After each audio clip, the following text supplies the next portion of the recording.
What harmful things are being taught to children? Being wrong is bad. That's why many people don't change their mind when they were given trustable sources. They don't want to be wrong.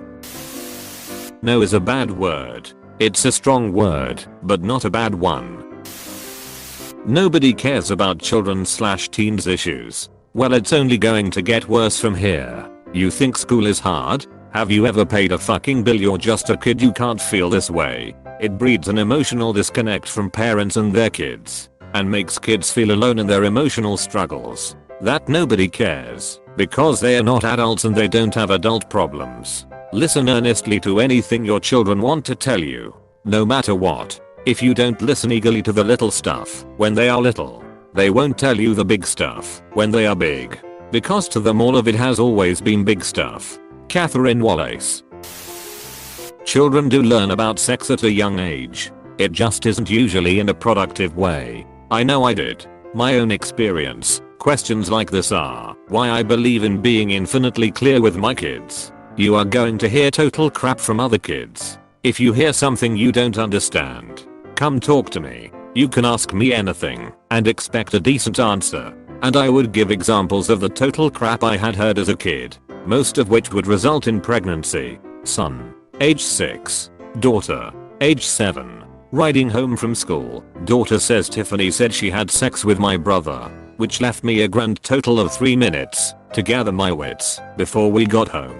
Okay, do you guys know what sex is? Blank looks. Sex is when you take off all of your clothes and rub privates together. You can make babies that way. Looks of shock and disgust. Do you think your brother had sex with Tiffany? No. I think she was using a really bad way of trying to say she likes him. And maybe she watches the wrong TV shows where, if people like each other they always have sex. Were my kids really ready for a sex talk? No. Not really. They didn't care. Did we really need to have one about then? Yep. My job as a parent is to be there, to put things that come up in context for them, not run around after them deciding what and when they need to know things. This is something I will always stand firm on. If the child is old enough to ask the question, they are old enough to know the answer. Do you need to sit down and draw a diagram and pull out textbooks when they are 7? Probably not. But if they are asking questions about misinformation they are hearing from other kids, I'm going to do my best to be honest and answer in a way that they will, hopefully, be able to understand.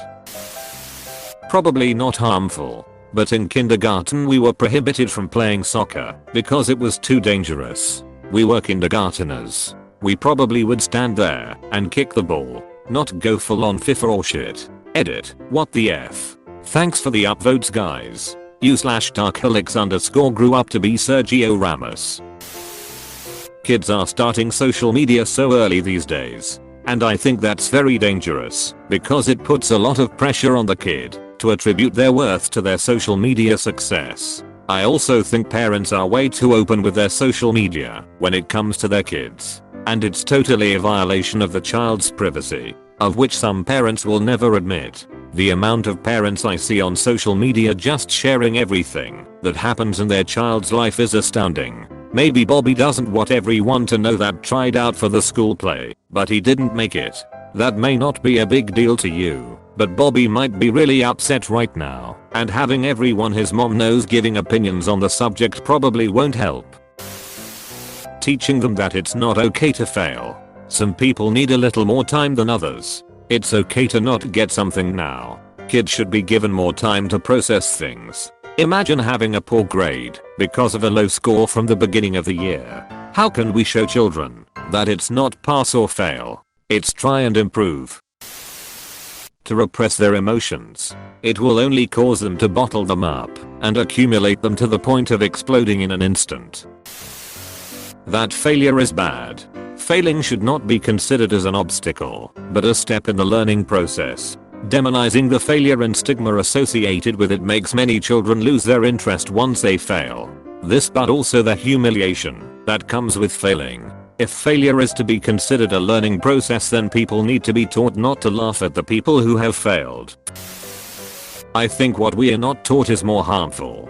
For example, the fact that we never learn, at least in my country, how to fact check things.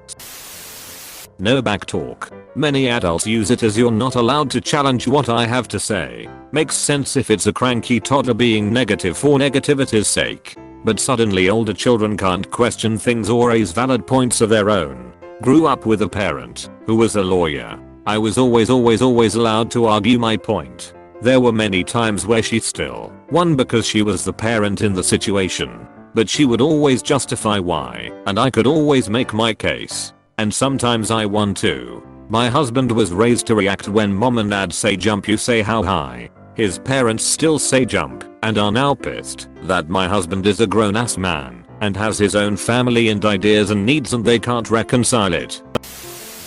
That complaining is the same as not being grateful. Can't count the number of times growing up when adults basically told me to shut up whenever I was complaining about something and that I should be grateful that I was born where I was. Like sure, I'm glad I wasn't born into some starving African family, but that doesn't mean everything is perfect over here and that we shouldn't try to improve things here as well. You do not have to play with everyone. There is a total lack of social accountability. If Laura is always cheating at tag, it's okay to not let her play. If little Billy throws sand in the sandbox, little Timmy does not have to play with him. Laura and Billy need to learn how to play appropriately. My son's preschool has a strict you do not have to play if you don't want to policy. No one has to play with anyone they don't want to play with. No one has to hug or touch anyone or be touched if they don't want it. No one has to share their toys or other school supplies if they aren't done with it. In fact, the preschool teacher will go over and referee and say, is Bobby done with the toy car? No? Then Mickey, you have to wait until he is done. It's pretty refreshing. I wanted to let you know there are new philosophies and my son's preschool really strongly teaches body autonomy. Your body is your own and no one can touch it or make you do anything with it without your permission. You show me respect first because I'm an adult and have authority, then I choose whether I should show you respect no other way. That they shouldn't question an adult. So true. Because of that logic, many kids think that every adult is responsible and trustworthy when, in reality, it's clearly not the case. Happened to my son in middle school. A kid SR punched my son. My son then fought back and pinned the kid against the wall. He has long arms and punched him a few times. The school called me and my wife and told us our son was suspended. We went to the school and they said, even though multiple witnesses as well as the kid said he threw the first punch, that the school had a zero tolerance policy, so our son would be suspended. We asked what the school believed our son should have done, and they said he should just walk away. We told them that he would not be receiving any punishment at home, and that the policy was F up. How to internalize stress and implode as teens and adults. True story, my parents used to make fun of me when I cried. They even created a mock song to sing whenever I started crying. So guess what? I stopped crying. 27 years later, I can't cry at all, and I can't tell others about my stress levels without getting upset.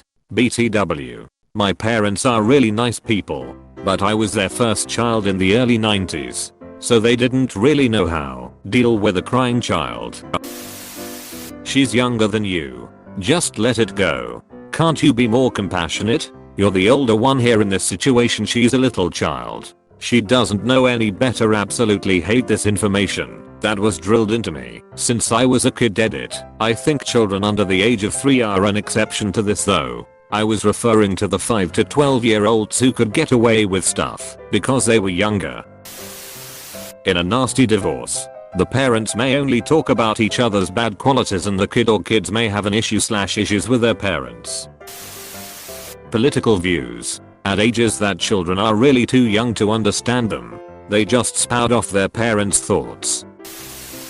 If you have a different opinion than someone, you hate them and that's wrong. Doing the right thing will sometimes make others hate you. Be prepared for that. The lie that life is fair and things happen for benevolent, valid reasons. Then we let them get burned and figure it out themselves.